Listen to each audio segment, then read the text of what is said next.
کیا پتا تھا سارا شہر کربلا ہو جائے گا؟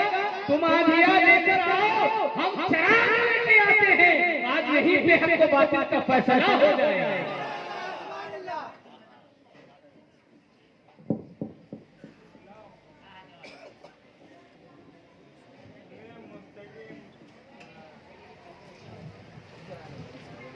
پیر طریقت، رہبر شریعت، حضور رئیس ملت، دیگر تمام علماء کرام، السلام علیکم ورحمۃ اللہ وبرکاتہ۔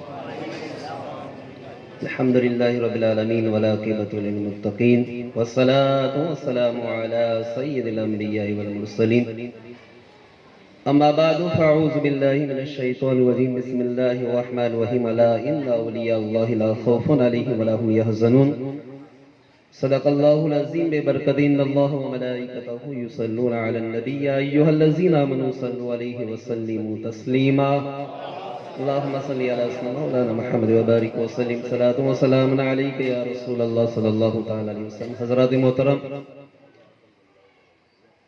حضور غوث اعظم رضی اللہ تعالیٰ عنہ کی شخصیت محتاج تعارف نہیں۔ آپ کی شخصیت کو کئی حوالے سے موضوع سخن بنایا جا سکتا ہے۔ عبادت و ریاضت کے حوالے سے دیکھیں، اخلاق و کردار کے حوالے سے دیکھیں، علمی مقام کے حوالے سے دیکھیں، سیرت و کردار کے حوالے سے دیکھیں۔ کئی عنوان اور کئی توفیق بیان کیے جا سکتے ہیں، مگر حضور غوث اعظم رضی اللہ تعالیٰ عنہ کا علمی مقام کیا ہے، دو چار باتیں میں آپ کے سامنے عرض کروں گا۔ حضور غوث اعظم رضی اللہ تعالیٰ عنہ وہ ہستی ہے جو خود اللہ کے ولی ہے۔ آپ کے والد اللہ کے ولی، آپ کی والدہ اللہ کی ولیہ، آپ کے دادا اللہ کے ولی، آپ کی دادی اللہ کی ولیہ، آپ کے نانا اللہ کے ولی، آپ کی نانی اللہ کی ولیہ، آپ کی پھوپھی اللہ کی ولی۔ حضور غوث اعظم رضی اللہ تعالیٰ عنہ کا علمی مقام آپ دیکھیے، آپ کی محفل و مجلسوں کا عالم کیا تھا، آپ کی تقریروں میں اثر کیا تھا۔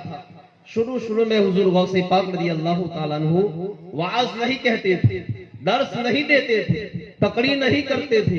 ایک دن سرکار علیہ السلام عالم بیداری میں تشریف لائے، فرمایا بیٹا عبد القادر وعظ کیوں نہیں کہتا؟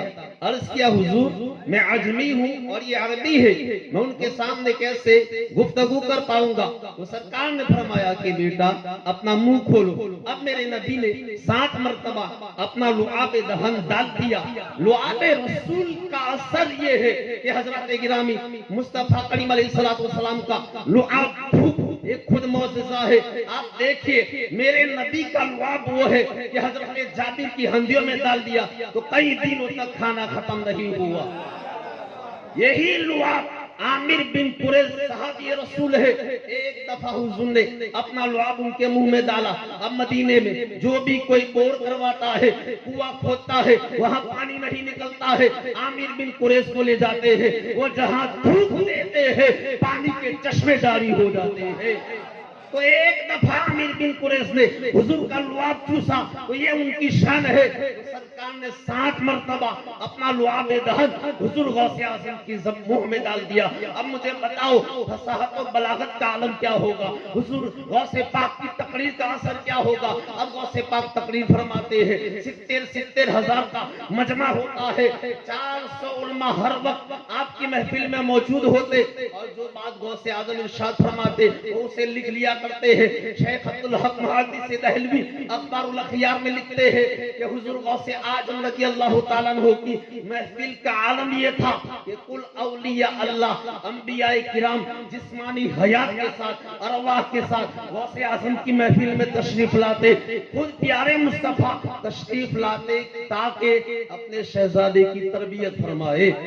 حضور غوث پاک رضی اللہ تعالیٰ عنہ کی محفل کا عالم یہ تھا کہ نہ آپ کی محفل میں کسی کو پیشاب کی حاجت ہوتی، نہ کسی کے منہ میں تھوک آتا، بلکہ غوث پاک کی محفل میں اگر کسی کی آنکھ لگ جاتی وہ خواب میں پیارے مصطفیٰ کی زیارت سے مشرف ہوتا۔ لا سبحان اللہ. حضور غوث پاک رضی اللہ تعالیٰ عنہ درس دے رہے ہیں. حضرت شیخ علی ابن حیتی بھی محفل کے اندر موجود ہے. دوران درس ابن حیتی کی آنکھ لگ گئی, سو گئی. حضرات گرامی 70,000 کا مجمع ہو, ایک مقرر 500 کے مجمع میں نہیں جان سکتا کہ کون سو رہا ہے, کون سن رہا ہے, کون جاگ رہا ہے. لیکن میرا غوث ہے.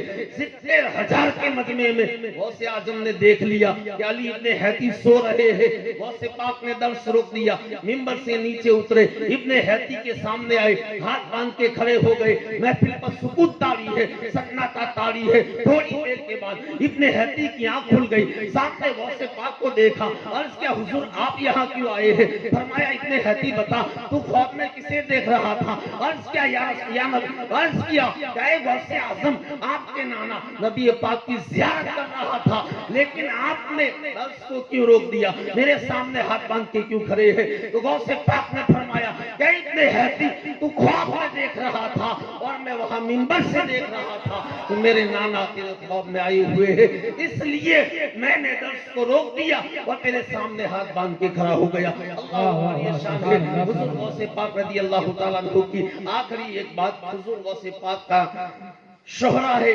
آپ کے نام کی دھوم مچی ہوئی ہے. اس دور میں غوث اعظم کے زمانے میں دو اور بزرگ بڑے مشہور تھے. ایک کا نام سر فہرست ہے محدث ابن جوزی رحمت اللہ تعالی علیہ, دوسرا نام تھا حافظ ابو العباس. یہ دو شخصیتیں غوث اعظم کی ہم اثر ہے, ہم عمر ہے, طالب علمی کی زمانے کے ساتھی ہے. ان کی بھی بڑی دھوم تھی, ان کے نام کا چرچا تھا. اب ایک دن حافظ ابو العباس نے محدث ابن جوزی سے کہا کہ سنا ہے جب غوث پاک وعظ کہتے ہیں 70,000 کا مجمع ہوتا ہے, چلو ہم بھی جا کر غوث پاک کا درس سنتے ہیں, غوث پاک کی تقریر سنتے ہیں, غوث پاک کا وعظ سنتے ہیں. دونوں شخصیتیں, یہ دونوں محدث بھی غوث اعظم کی محفل میں آ گئے. غور سے سنیے گا حضرات گرامی, غوث اعظم کا علمی مقام کیا ہے. اب غوث اعظم نے ایک آیت پڑھی قرآن پاک کی, اس کا ترجمہ کیا. فرمایا اس آیت کی پہلی تفسیر یہ ہے تو حافظ ابو العباس نے محدث ابن جوزی کو کوہنی کے اشارے سے ہاتھ مار کے پوچھا یہ تفسیر تم نے پڑھی ہے؟ محدث ابن جوزی نے کہا ہاں یہ تفسیر میں نے کتابوں میں پڑھی ہے. غوث پاک نے دوسری تفسیر بیان کی. پھر حافظ ابو العباس نے اشارے سے پوچھا یہ تفسیر تم نے پڑھی ہے؟ کہا ہاں یہ تفسیر میں نے پڑھی ہے. 11 تفسیریں غوث پاک نے بیان کی. ہر تفسیر پر محدث ابن جوزی نے کہا یہ تفسیر میں نے کتابوں میں پڑھی ہے. اب یہ دونوں بزرگ اٹھ کر جانے لگے. غوث پاک سمجھ گئے. میرے غوث پاک نے فرمایا کہ سنو, اب میں الگ سے اس آیت کی 40 تفسیریں بیان کروں گا. اب الگ سے 40 تفسیریں بیان کروں گا. دونوں شخصیت, دونوں محدث بیٹھ گئے. غوث پاک نے دوبارہ آیت پڑھی, ترجمہ کیا. فرمایا اس آیت کی پہلی تفسیر یہ ہے.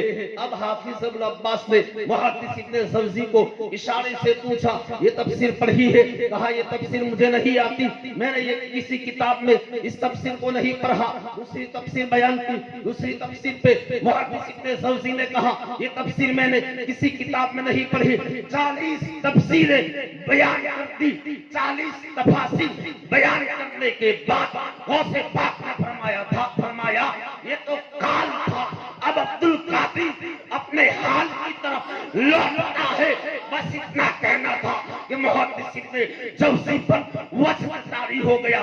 بڑے مجمع میں کھڑے ہو گئے, کپڑے پھاڑنے لگے, امامہ پھینک دیا. لوگوں نے کہا اے ابن جوزی کیا ہو گیا؟ محدث ابن جوزی نے کہا کہ سنو 11 تفسیریں تو وہ تھی. غور سے سنیے گا حضرات گرامی. محدث ابن جوزی نے کہا 11 تفسیریں تو وہ تھی جو عبد القادر کے استادوں نے پڑھائی تھی. بعد کی 40 تفسیریں وہ ہے جو عبد القادر کو پیارے مصطفیٰ نے پڑھائی ہے. سبحان اللہ. نعرہ تکبیر, نعرہ رسالت, فضیلت شیخ عبد القادر جیلانی یا غوث.